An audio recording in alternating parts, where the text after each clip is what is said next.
Hello, Superbook Show. My name is Morgan Martin, and I'm one of your co-hosts. One of my favorite episodes that we released so far has to be the Sloth and Sloths. One, because sloths are so cute, and two, it's a really valuable life lesson to take into consideration, whether you're being slothful in your spiritual and physical life or not. I feel like in times that we're in right now, it may be easier than other times to kind of slip into a lifestyle of sloth rather than spiritual fervor, pursuing God, staying in the Word, worshiping with Him. It's been a huge source of inspiration for me to draw from as of late because my normal routine's kind of been all shaken up. I find myself wanting to eat ice cream and watch my favorite TV show in the mornings rather than waking up and reading the Bible like I normally do. So that episode has been such a huge source of inspiration for me to draw from in this time, and I hope it is for you guys too. Hope you're all doing well.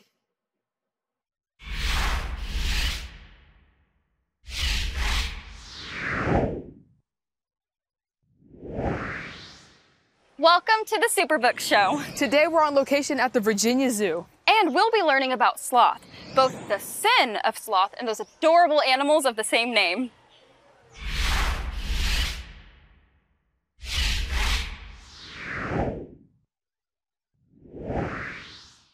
So, Mia, what is sloth? It means laziness, which is why the slow-moving creature is named that, right?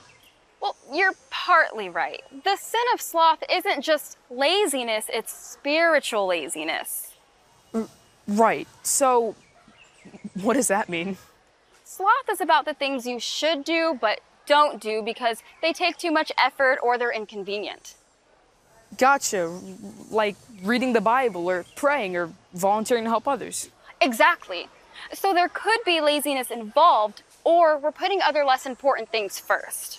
Like binge watching TV or spending hours on social media. And there are other things that we do to keep us too busy to develop our relationship with God. Like after-school activities or hang out with friends. Yes, but there's nothing wrong with those things unless they become an excuse to put God in last place. I know I mess up sometimes, but I still want to keep God in first place. But what about the animal? They're so adorable. Yes, they're very adorbs, and they've gotten a bad reputation because of their name. But God had a purpose in creating the sloths, and there's a lot we can learn from them. Let's go get up close and personal. Let's go. Hello. Hi, how are you guys? I'm Tara. This is Casey, our two-toed or two-fingered sloth. I heard you guys had some questions about her. Yes. All right. So, on average, how much does a sloth weigh? How much does a sloth weigh? So it really depends on the species. There are 6 different species of sloth, and the two-toed or two-fingered sloths tend to be bigger and larger than the three-toed, which are smaller. Casey here weighs 8.4 kilograms, which is roughly about 19 pounds, but they can typically weigh anywhere from 10 pounds to 20.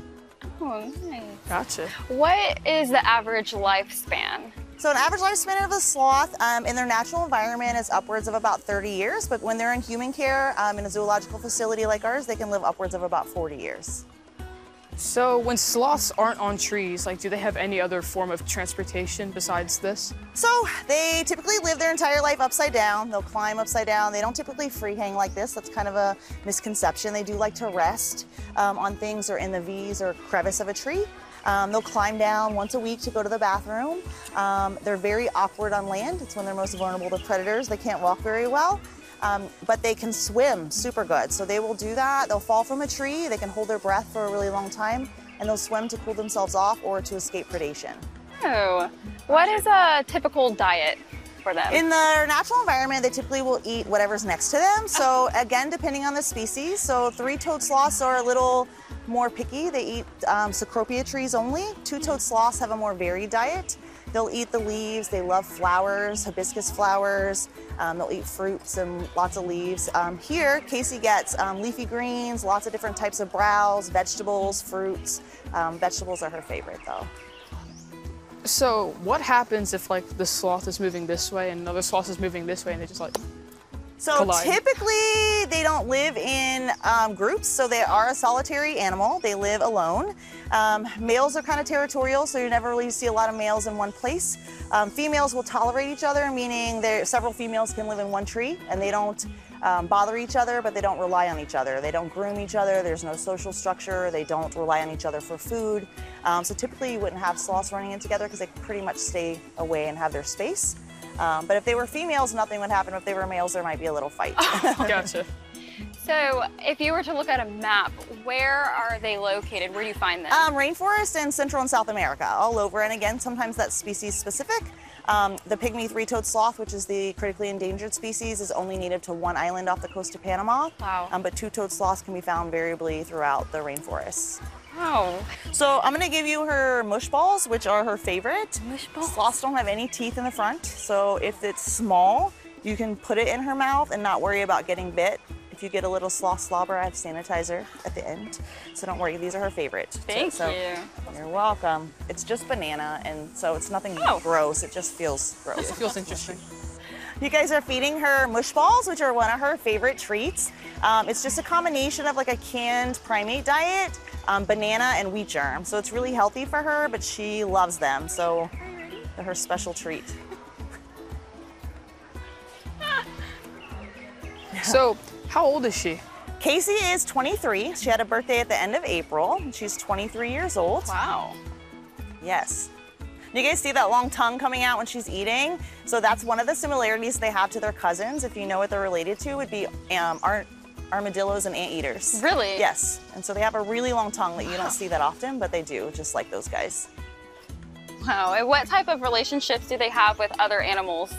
So these guys, again, like we said earlier, they're not social animals, they're solitary, but they have a whole lot of animals that rely on them. So because these guys are so sedentary, they sit a lot, they rest a lot, they sleep about 10 to 12 hours a day, but they rest about 22 hours a day.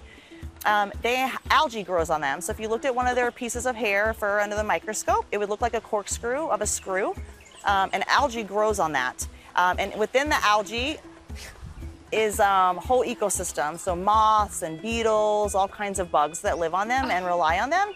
And then the algae gives them their #1 defense mechanism, which is camouflage. So it's a symbiotic relationship. Wow. It is. I know you said she's 23. How long has she been here? She's been here at the Virginia Zoo a little over 2 years. Okay. Well, thank you so much you. for You're allowing welcome. us to come here and ask Sure. these questions. It's been a lot of Yeah, fun. it's been awesome. Sure, no problem. Wow, the sloth sure is a unique creature. Well, did you learn anything from our visit about our relationship with God? Yeah, I learned that it's good to slow down and be present. It helps us enjoy God's blessings more. And it doesn't hurt to be still either. We can hear from God better when we're quiet. Psalm chapter 46 verse 10 says, "Be still and know that I am God." Rest is also good for your health. Another thing I realized is how just easy to approach the sloths, where I think that's how God wants us to be, is able to show love and be approachable. One more thing I learned about is perspective. You know how they can turn their heads 270 degrees? Yeah. Well, that really helps them to see the big picture. Well, we can't turn our heads 270 degrees, but we can take a step back when we need help. We can ask God to help us see other points of view from people we trust. The sin of sloth, not good. The 2 or 3-toed sloth, awesome sauce. His word is forever alive.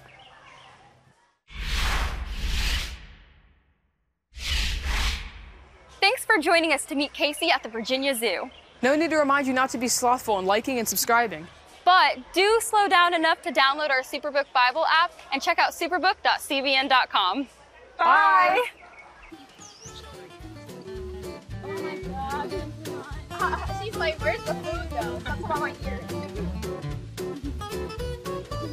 And now we get to feed her. She's ready for food though. Let me see if I can give her something before. She smells the mush balls, I'm telling you.